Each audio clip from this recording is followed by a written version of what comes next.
संकट समयी उपयोगी पडणारी वस्तू किंवा फार तर जन्म मरणाच्या संकटातून बाहेर काढणारे साधन म्हणजे देव असे समजून देवाला मर्यादित करणारी साधना म्हणजे भक्ती। माझे अजत्व जन्मने अक्रियाताची कर्मे करणे हे माझे अविकार स्वरूप जाणे तो परममुक्त।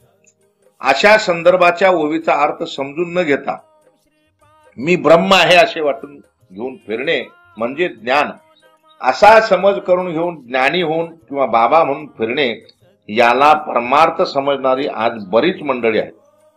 मायेने व्यापलेला आहे, मायेने ग्रस्त झाला आहे तो क्षर मायेच्या अधीन नाही। माया ज्याच्यावर अवलंबून आहे किंवा माया ज्याच्या अधीन आहे तो अक्षर। क्षर आणि अक्षर यांना जाणतो, मायेत अडकत नाही, उलट मायेचा खेळ पाहत आनंद घेतो तो उत्तम पुरुष सद्गुरु प्रथम पुरुष आहेत। ते आदिनाथ म्हणजे नाथांचे नाथ, देवांचा देव महादेव, त्याचा गुरु म्हणजे सद्गुरुनाथ। जेथे दिव्य कार्य घडत आहे सगुण निर्गुण एकच आहे असं सांगितलं जातं तेथे देव आहे। जेथे देव आहे अशा ठिकाणी एक अद्भुत अनुभूती येते, ते देवाचे दर्शन। जे जन्मोजन्मी ज्याच्या शोधात आहेत अशांना या ठिकाणी तो दर्शन देतो। साधकामध्ये सद्गुरूंना पहिलं स्थान असायला पाहिजे। पहिला निर्गुण परमात्मा, दुसरा सगुण परमात्मा। निर्गुण आणि सगुण याचे ऐक्य होऊन प्रगट झालेली मूर्ती म्हणजे सद्गुरू।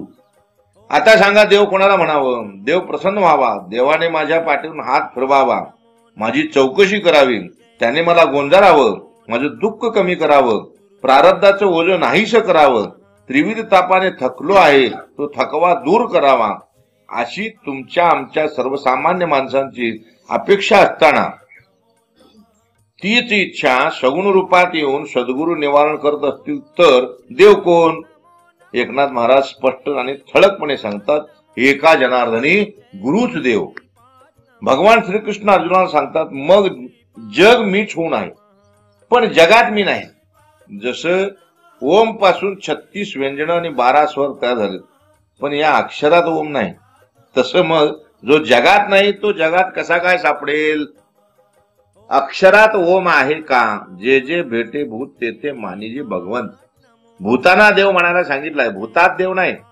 तसा असतो तर चोरात देव असायला पाहिजे, चारित्र्यहीनात देव असायला पाहिजे, भामट्यात देव असायला पाहिजे, भ्रष्ट नेत्यात देव असायला पाहिजे, फाशी देणाऱ्यात देव असायला पाहिजे, ज्याला फाशी दिली जाते त्याच्यात देव असायला पाहिजे।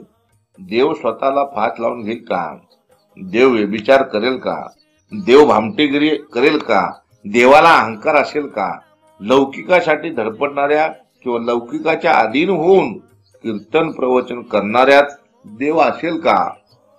मग देव कुणाला मानावं? ईश्वरी आज्ञा म्हणून कर्म करणे किंवा ईश्वरी प्रयोजन म्हणून किंवा ईश्वरी प्रयोजनानुसार माझ्याकडून कर्म होत आहेत असे आठवून कर्म करण्यापुरतं कर्माशी संबंध ठेवून कर्म झाल्यावर कर्माशी संबंध तोडून कर्म फलाची इच्छा न करणे याला कर्मयोग किंवा कर्म करण्याचा अधिकार प्राप्त झाला म्हणायचे। ज्याला कर्म करण्याचा अधिकार प्राप्त झाला आहे त्याच्या कर्मात काहीच दोष नसतो। मग ते कर्म कसलंही विहित अहित निषिद्ध असलं तरी कर्म करण्याचा अधिकार प्राप्त झाल्यावर भक्ती करण्यासाठी पात्र ठरतो। भगवंताचे कर्म करताना ईश्वरी कार्य करताना आनंद घेतो, भगवंताच्या भजनात रमून जातो, तेव्हा त्याला भक्ती करण्याचा अधिकार प्राप्त होतो। त्याला भक्तियोग म्हणतात। भक्तियोग साधला तर भगवत ज्ञानाच्या प्राप्तीला पात्र होतो। भगवत चिंतन करता करता, भगवत भजन करता करता भगवतमय होणे, भगवत रूप होणे, हरिरूप होणे याला ज्ञान म्हणतात। कर्मफलाची इच्छा न करता ज्याची भक्ती करतो त्याला पूर्णपणे समर्पण होऊन आनंद रूप असा स्वतःच अनुभव घेऊन ब्रह्मानंदी लागली टाळी असे व्हायचं आहे। यासाठी एकांतात आलं पाहिजे। भक्ती करतो याची जाणीव होणे म्हणजे त्या भक्तीचं रूपांतर पुन्हा कर्मात होतं। हे सुद्धा लक्षात ठेवा, ज्ञान फार कोमल आणि नाजूक आहे। पूजा म्हणजे आज्ञेचे पालन करणे, मग ती आज्ञा कशी असेल? महात्मे आज्ञा करून विश्व कल्याणाचे कार्य करून घेत असतात. आपल्या मनाला येईल तसं करणं किंवा त्यांना आवडणार नाही असं करणं म्हणजे त्यांना उपद्रव ठरतो, त्यांना त्रास देणे ठरतं. मोठ्यांच्या आज्ञेचे पालन करणं ही त्यांची सेवा ठरते. सेवेने ते प्रसन्न होतात. गीतेवर भाष्य करावे, लोकांना गीता तत्व समजून सांगावे, विश्वाचे कल्याण करावं अशी निवृत्तीनाथांची माऊलींना आज्ञा होती. नाथांच्या आज्ञेचे पालन म्हणून ज्ञानेश्वरी ग्रंथ तयार झाला आहे.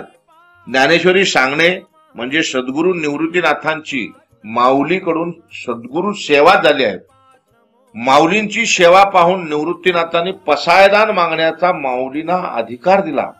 या अधिकाराचा वापर करून माऊली म्हणते, आता विश्वात्मके देवे. माऊलीने या ठिकाणी निवृत्तीनाथांना देवे म्हणजे देव म्हटला. ते देव कसे आहेत? विश्वात्मके आहेत. बाकी ब्रह्मदेवापासून ते तुमच्या आमच्यापर्यंत सगळे देवच आहेत, पण विश्वात्मके नाहीत. सद्गुरू हे एकच विश्वात्मके आहेत. बाकीचे नुसतं आयत बसून कीर्तन प्रवचन करून पोट भरणारे, स्तुती करून घेऊन आनंद वाटून घेणारे आयत गब्बू देव आहेत. अशा देवांची सेवा करून उद्धार होणार नाही. देव या शब्दाचा अर्थ प्रकाश देणारे, ज्ञान देणारे असा आहे.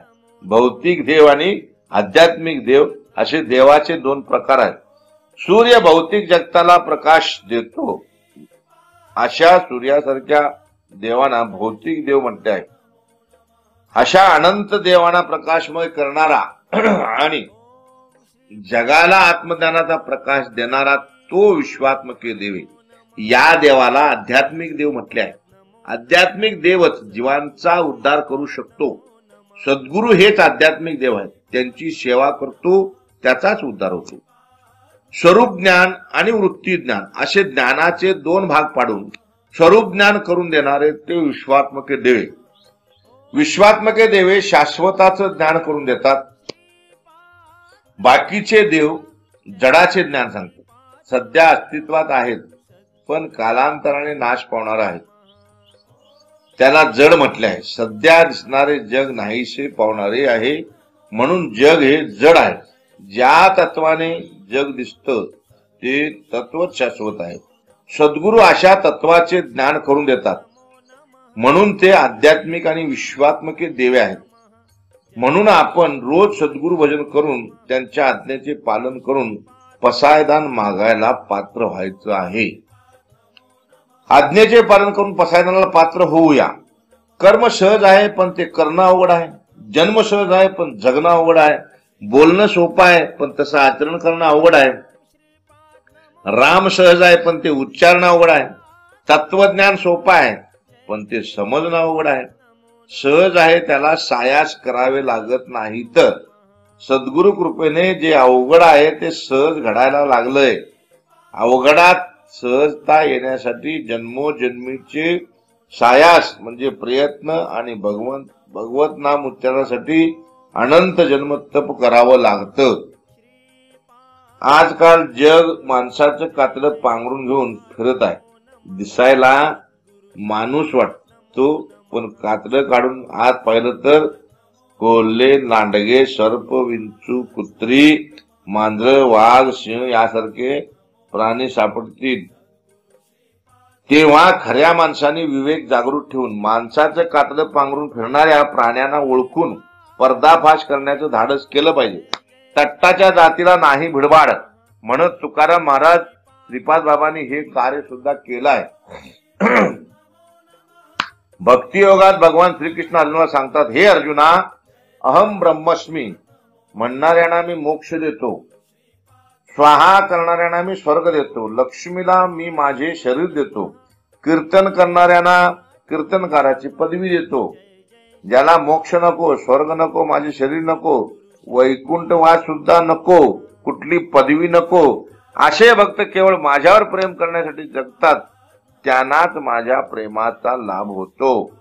ही विश्वात्मके देवे साधक मंडळी माझ्यावरचे प्रेम व्यक्त करण्यासाठी नित्य नियमित माझ्याशी समर्पित होऊन माझेच भजन करतात. अशा भक्तांना प्रज्वलित अशा ज्ञानरूपाने अनुग्रह करून मोहाधिक अज्ञानाच्या अंधकाराचा नाश करतो.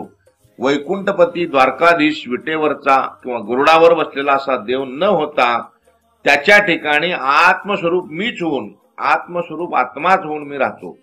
अशा भक्तांनी ओळखलेले असते की जे करतो, जे बोलतो, जे पाहतो, जे गातो, जे उच्चारतो, जे ऐकतो, जे ऐकवतो हे त्याचे स्वतःचे स्वरूप मी ईश्वर आहे. त्यांच्या ठिकाणी ते स्वतः आणि ईश्वर असा भेद नसतो. असे भक्त दुर्मिळ आहेत. अशा भक्तांचा दुष्काळ आहे. असा भक्त मिळतो तेव्हा ते मी माझे भाग्य समजतो. गुह्य करण्यासाठी श्रद्धा पाहिजे. श्रद्धा नसेल तर त्याला ज्ञान जवळ करत नाही. ज्याला नाम जवळ करत नाही त्याला भजन करायला वेळ मिळत नाही. पृथ्वी, आप, तेज, वायू, आकाश या एकजीवी मिश्रणाला विश्व म्हटले आहे.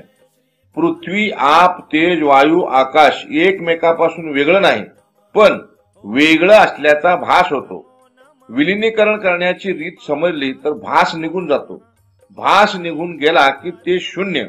शून्य म्हणजे काही नाही. काही नाही हे दाखवण्यासाठी शून्य आहे. म्हणजे शून्याने सगळं व्यापून टाकलंय. म्हणून शून्याची किंमत शून्यच. शून्याशी तुलना करायला कुठली वस्तूच नाही. आकार, ओकार, मकारच्या पलीकडे शून्य आहे. म्हणून शून्य अद्वितीय आहे. तोच ईश्वर आहे. आकार, उकार, मकारच्या पलीकडे असलेल्या ओंकार स्वरूप सद्गुरुनाथांनी हे सर्व व्यापून टाकलं आहे. विचाराशिवाय ज्ञान नाही, ज्ञानाशिवाय भक्ती नाही आणि भक्तीशिवाय मुक्ती नाही. भक्ती केवळ विचार आणि ज्ञानाने प्रगट होत नाही, तर भक्ती क्रियेतून प्रगट होते. क्रिया म्हणजे कर्म, पण कर्म कोणाला कधीच मुक्ती मिळू देत नाही. हा कर्माचा गुण आहे. कर्म आपला गुण सोडत नाही आणि कर्म केल्याशिवाय गत्यंतर नाही, ही अडचण आहे. मग हा गुंता सुटणं किती अवघड आहे पहा.